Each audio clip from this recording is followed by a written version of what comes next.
esfínter esofágico inferior se abre, esfínter esofágico superior se cierra. Permite el vaciamiento del bolo alimenticio, ingresa a lo que es el estómago. Una vez que el esfínter esofágico inferior se abre, el esfínter pilórico se cierra. Ingresa el bolo alimenticio, se descompone dentro del estómago para luego del estómago salir hacia lo que es el intestino delgado a través del esfínter pilórico, y este esfínter pilórico se abre y obviamente este se mantiene cerrado. En esta área del estómago ya se produce lo que se conoce como el quimo, ya cambia de nombre. Ahora, ¿cuáles son las funciones del estómago en cuanto a la digestión? Las principales funciones del estómago van a ser el almacenamiento temporal de los alimentos, la regulación de la liberación del quimo a través del esfínter esofágico inferior. Dentro del estómago se van a secretar los principales ácidos, las enzimas y los movimientos peristálticos importantes para el vaciamiento gástrico. Además, dentro del estómago se va a generar la acción de la absorción de la vitamina B12 por la secreción del factor intrínseco. Dentro de las células parietales del estómago vamos a encontrar lo que es la formación o la presencia del factor intrínseco. Este factor intrínseco, una vez que se libera en las células parietales del estómago, nos va a generar la absorción de vitamina B12, lo que también se utiliza para la anemia, ¿no? Entonces, ¿cómo son las secreciones gástricas? Dentro de las células parietales se van a secretar lo que es el factor intrínseco. El estómago se caracteriza por tener lo que son las criptas gástricas. Estas criptas gástricas están compuestas por mucosas o células mucosas de la superficie. Vamos a encontrar a las células parietales como principales células formadoras del principal componente gástrico, que es el factor intrínseco. Luego vamos a encontrar las células mucosas del cuello, las células enterocromafines de la histamina, que son muy importantes cuando hay una erosión a nivel de la mucosa gástrica. ¿En qué casos? Pacientes con gastritis, pacientes con gastritis crónica por el Helicobacter pylori, pacientes con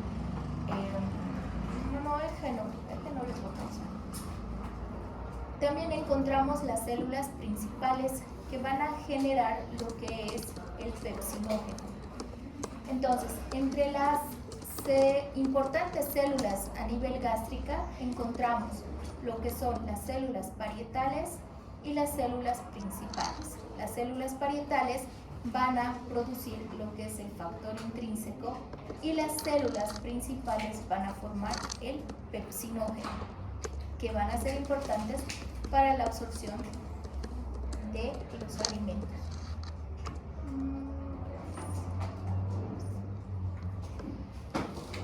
El estómago vacío tiene aproximadamente un volumen de 50 ml cuando está vacío.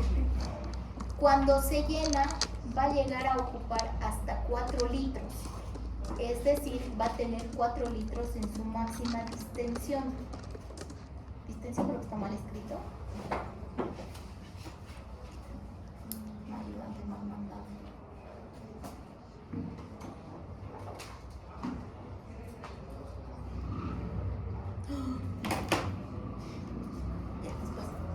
Entonces, el estómago se llena hasta alcanzar lo que son los 4 litros, que quiere decir que el estómago se va a distender hasta su capacidad máxima. Pero cuando no tiene ningún tipo de alimento, ni sea líquido, ni sea sólido, solamente tiene una capacidad de 50 ml. Ahora, dentro de este estómago, por la presencia del quimo, se van a generar lo que son las pepsinas.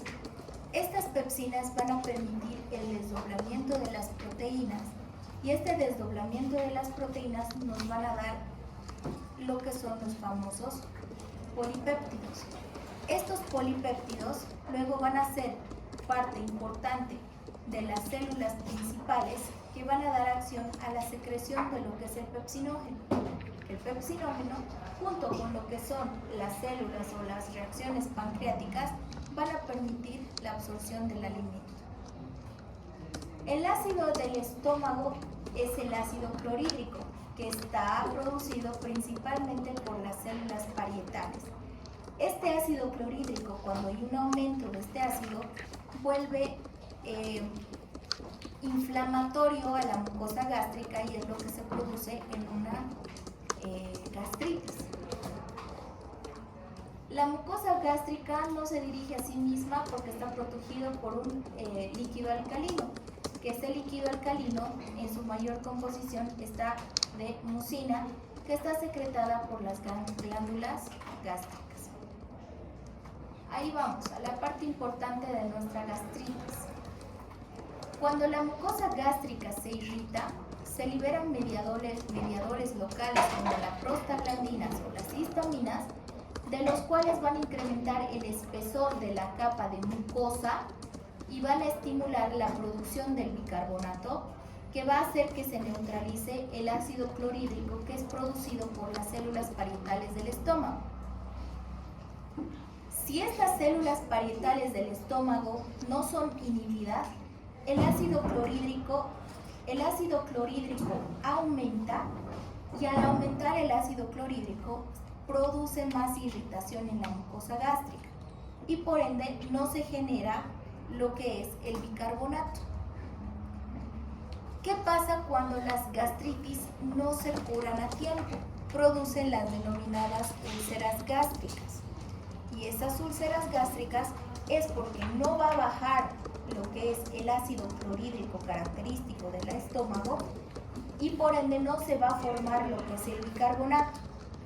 No se forma el bicarbonato, no se aumenta lo que es la capa de la mucosa, y es ahí donde la mucosa normal es que empieza a ulcerarse por la irritación del ácido clorhídrico con aumento de su producción. Si el ácido clorhídrico aumenta, va a generar como el óxido, ¿no ve? Cuando se corroe, genera como un desprendimiento, se empieza a descascarar, te dicen. Es lo mismo que va a pasar en la mucosa. Empieza a corroerse y empiezan a generarse las úlceras. Esas úlceras se pueden convertir en úlceras sangrantes que pueden generar pérdida de sangre. Y si se genera pérdida de sangre, el paciente puede desencadenar hasta una anemia por las úlceras sangrantes y obviamente por la no producción de bicarbonato, ni tampoco de las prostaglandinas. Dentro del esófago y el estómago se van a generar una fase cefálica, una fase gástrica y una fase intestinal. Es decir, toda la digestión desde el esófago al estómago y del estómago hacia el intestino se va a llevar a cabo en tres fases. En una fase cefálica, una fase gástrica y una fase intestinal. En la fase cefálica se caracteriza por la recepción y la estimulación de ¿qué? Del alimento hacia la parte de la vista, el aroma, el gusto y la masticación de los alimentos. Quiere decir, al inicio. Sigan sin prestar atención a algunos, mañana clarito va a ser. La vista se va a ¿qué? Cuando ven un alimento que no les agrada, no lo comen, porque no les llama la atención. Pero igual lo comen, ¿no? Lo mismo va con el aroma y mucho más con el gusto. ¿Qué es lo que pasa con las mujeres embarazadas? Cuando las mujeres embarazadas por aumento de las hormonas también les va a volver sensible al olor. Sienten y comen pero con arcadas. Entonces la parte cefálica o la fase cefálica Está caracterizada también por una estimulación vagal que en algunos casos puede ocasionar rechazo al alimento. Ahora, en esta fase cefálica, ¿qué es lo que se va a llevar a cabo? La secreción de la acetilcolina por los nervios para la generación de la masticación y que el cerebro vaya asimilando el olor, vaya asimilando la forma y el gusto del alimento para que empiece a generar la estimulación a nivel de la musculatura y pueda iniciar el proceso de deglución.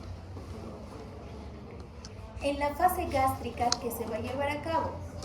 Se va a llevar a cabo la distensión del estómago hasta 4 litros para que pueda pasar todo el bolo alimenticio. En esta distensión del estómago va a haber la presencia de los reflejos vagovagales o vasovagales y los locales, que van a secretar acetilcolina por los nervios o van a secretar lo que es un polipéptido, que es la gastrina, que es una enzima característica del estómago. Se secreta la gastrina por los nervios y esta secreción de la gastrina se va a llevar a cabo en las células G del estómago. Y esta secreción de la gastrina es gracias a la presencia de péptidos en el estómago. ¿Cómo se generaban los péptidos? Por el desdoblamiento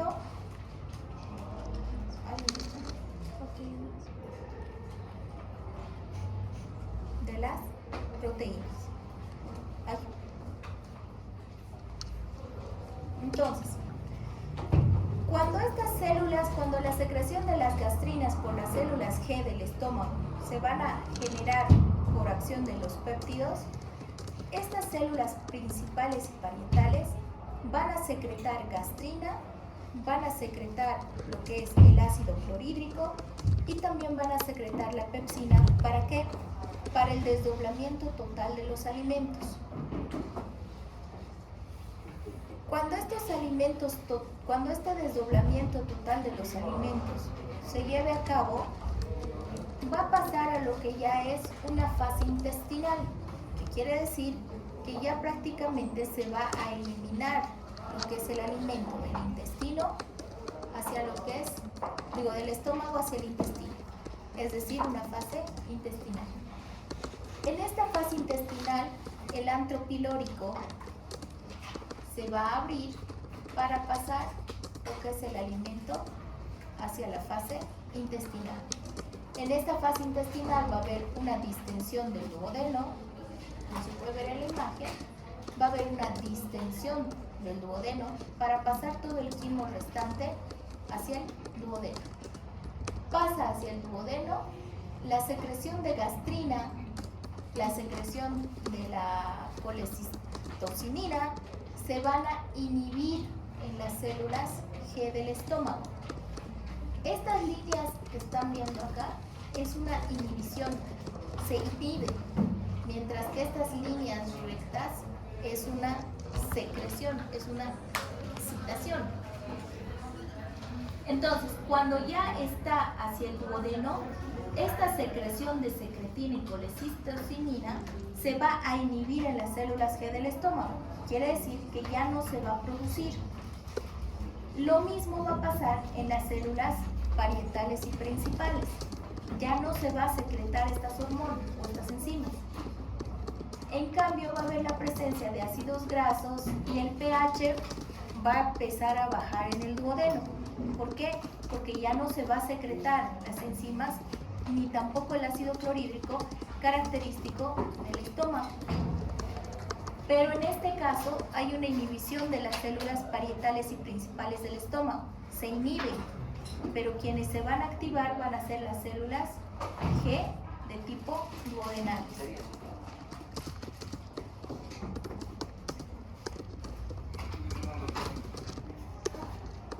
Entonces, va a empezar el bolo, ingresa, digestión de proteínas, vamos a encontrar a los polipéptidos por encima. Dentro del estómago va a haber una región de marcapasos que van a ser movimientos peristálticos que van a permitir estos movimientos peristálticos lo que es el transporte del alimento hacia la región del antro pilórico. Una vez que ingresan a la región del antro pylórico, este píloro se va a abrir, se va a dilatar y va a generar lo que es el vaciamiento y por ende la activación de las células G duodenales. Estas células G duodenales van a hacer que el pH del duodeno baje y al bajar van a hacer nuevamente una estimulación para que este alimento pueda completar hacia lo que es la región del intestino grueso.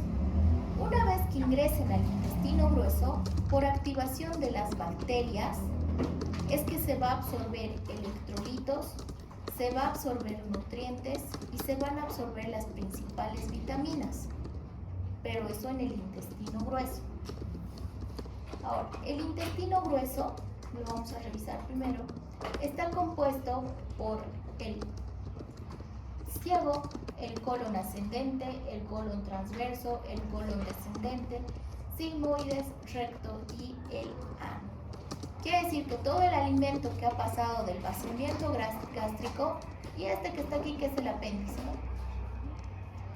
Todo el vaciamiento gástrico se va a generar como una absorción total en el intestino grueso, en todo lo que es el intestino grueso. Inicia como una absorción de electrolitos, inicia como una absorción de vitaminas y de los minerales. ¿Cuánto mide aproximadamente? Mide alrededor de 1 a 2 metros de largo y entre 6 y 9 centímetros de diámetro. En el intestino grueso van a entrar aproximadamente de 1.5 litros de quimo.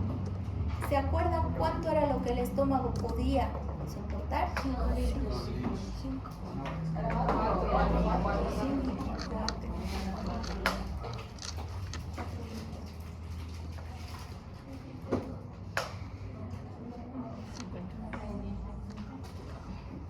4 litros es su máxima distensión y 50 ml cuando el estómago está vacío. Otra pregunta de examen.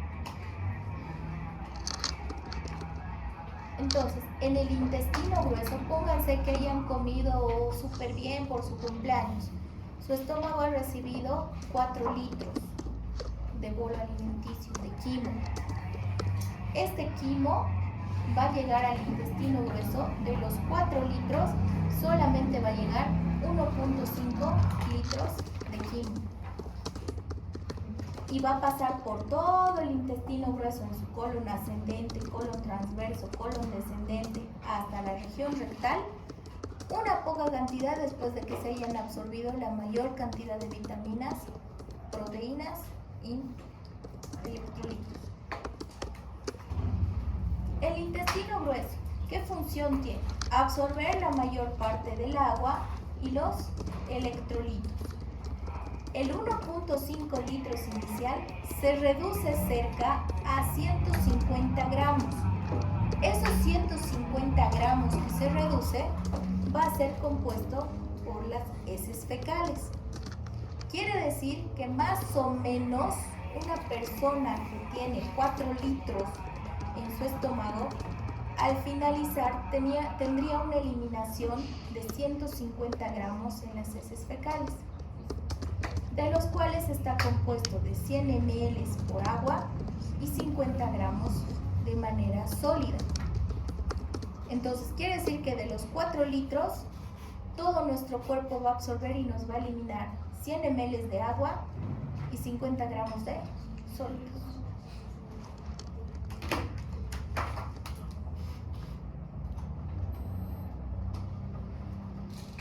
De verdad, mañana que les vaya mal en su examen.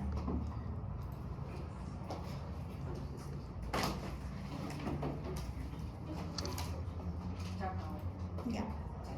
Ahora, falta revisar lo que es intestino delgado y parte de la porción de intestino grueso, pero lo vamos a completar con lo que es la revisión nerviosa del intestino o del aparato digestivo.